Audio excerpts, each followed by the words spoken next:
আমার সবটুকু বিশ্বাস যে দিয়েছে ভেঙে, তাকে কৃতজ্ঞতা জানাই।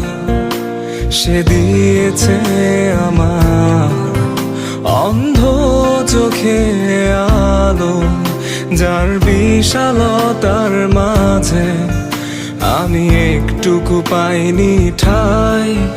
তাকে কৃতজ্ঞতা জানাই, সে যে দিয়েছে আমায় মহাশূন্যে আশ্রয়।